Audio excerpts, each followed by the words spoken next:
Hello students, this class is for class 10 and we are discussing about nitric acid. So far we have discussed that nitric acid we are getting in the laboratory is of yellow color. So why this yellow color? Due to the presence of nitrogen dioxide that we are getting from the partial decomposition of nitric acid. So nitric acid undergoes partial decomposition and giving the yellow color in nitric acid. So how can we remove that yellow color? If we want to get pure nitric acid or colorless nitric acid, how we can get it? So the first point is removal of yellow color.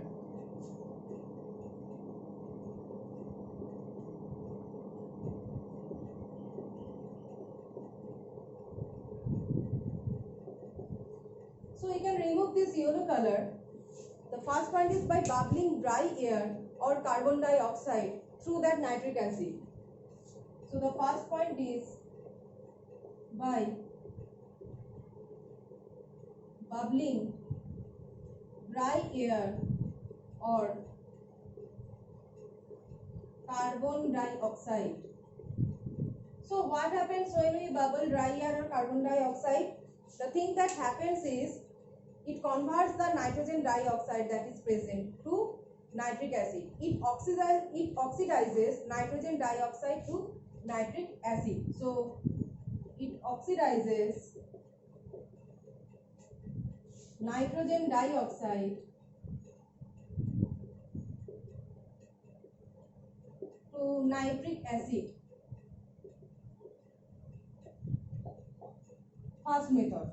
So oxidation of nitrogen dioxide to nitric acid means removal of yellow color. The second method is by adding water.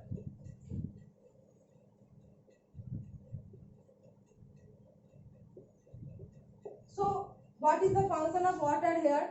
Water dissolves the nitrogen dioxide that is remaining in the nitric acid. So it dissolves the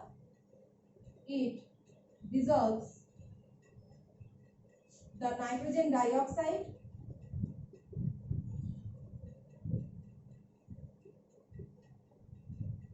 and removes yellow color.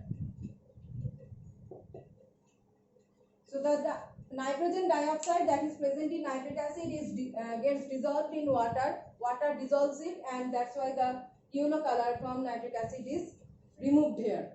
So these are the two processes that we can use to get the colorless nitric acid. So the next point is during the laboratory preparation of nitric acid, we have to remember some kind of things, that is the temperature, what kind of apparatus, etc. Okay. So now we will discuss what are some points to remember during the preparation of nitric acid.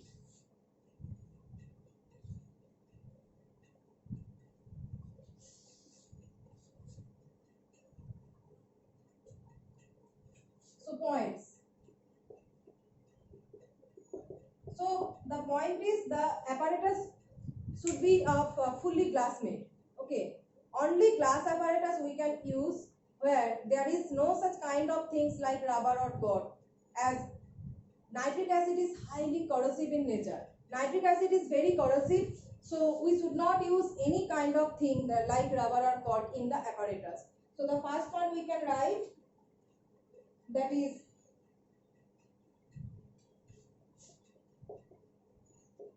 apparatus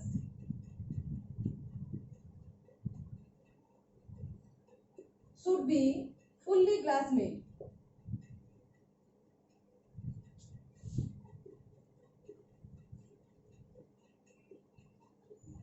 As nitric acid is highly corrosive in nature.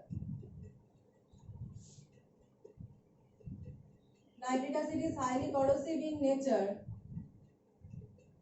There should not contain any rubber or cork like thing. There should not contain. Should not contain any rubber or cork like thing, or you say any rubber or cork. There should not contain. Fully glass made. That's why we have taken the glass retort where there is no rubber or no cork. The next point is that is when we are heating the nitrate, that is potassium nitrate or sodium nitrate, we are using concentrated H2SO4. So the question is, can we use concentrated HCl in place of concentrated H2SO4?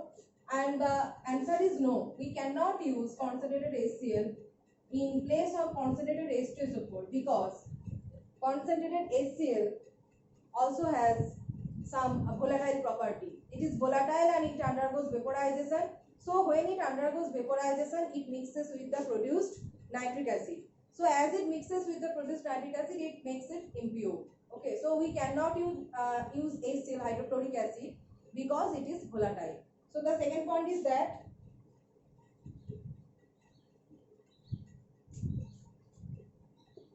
concentrated HCl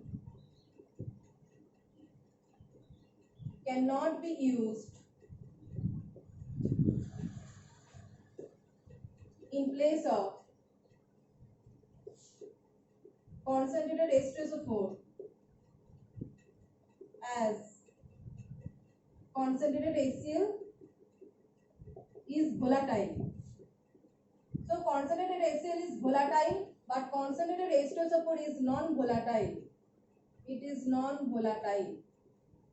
Concentrated H2SO4 non-volatile, concentrated HCl volatile. So it undergoes vaporization, and nitric acid is also produced at first in the vapor state. So it mixes, concentrated HCl vapor is mixes with the vapors of nitric acid. Okay, so that is not expected, that does not we want. So we cannot use concentrated HCl. The third point is the molar ratio. The molar ratio of the molar ratio of, if I have taken sodium nitrate and H2SO4, it will be 1:1. Okay, molar ratio 1:1 must be maintained, as this sulfuric acid is a dibasic acid. You know, this is dibasic acid and it contains 2 H plus ion. It contains 2 H plus ion. So when these two mixes, it produces what? Sodium bisulfate and HNO3. So see, it is a dibasic acid. It contains 2 H plus ion. 1 H plus is going to sodium bisulfate in forming sodium bisulfate, and another is going to the formation of nitric acid. So we have to take in the proportion of 1:1. If we take it in the proportion of 1:1, so that is equally distributed. For it, H2SO4 being a dibasic acid, if we take it 1:1, the dibasic acid protons, 2 H plus ions, are equally distributed in two products. So the ratio should be 1:1. And the fourth point is the temperature. You know that nitric acid undergoes decomposition, and if we use very high temperature, like greater than 200 degrees Celsius, nitric acid will undergo decomposition. So if nitric acid undergoes decomposition above 200 degrees Celsius, 4HNO3, it is giving nitrogen dioxide, water and oxygen. So greater than 200 degrees Celsius, so decomposition, you have to balance. This is 4 nitric acid and this is 2H2O. So above 200 degrees Celsius, nitric acid undergoes decomposition like this, and hence we cannot increase the temperature beyond 200 degrees Celsius. Temperature should be below 200 degrees Celsius. That is the fourth point. And another point, that we cannot use the high temperature like this. What is that point? Because at high temperature, sodium sulfate can produce in this place. These two are producing sodium bisulfate and nitric acid, but at high temperature, at greater than 200 degrees Celsius, in place of sodium bisulfate, sodium sulfate can produce. You have learned it in the preparation of hydrochloric acid. While we prepare hydrochloric acid, there also same thing happens, that is above 200 degrees Celsius, sodium sulfate is produced. So what are the problems with sodium sulfate? Because it is difficult to remove. Okay, it is very hard crust. It is hard crust, difficult to remove, consumes very much fuels. Okay, fuel lost here, as it can crack the glass apparatus. It can crack the glass apparatus. This is many kinds of things are difficult in case of sodium sulfate. So above 200 degrees Celsius temperature is not maintained or avoided, as due to these two reasons, that is, one is decomposition of nitric acid and the other is formation of sodium sulfate. This is a hard crust. Okay, it can cause crack the glass apparatus. So in the next class we'll discuss from the manufacture of nitric acid. We have discussed the laboratory preparation of nitric acid. So what is the industrial preparation, that is manufacture of nitric acid?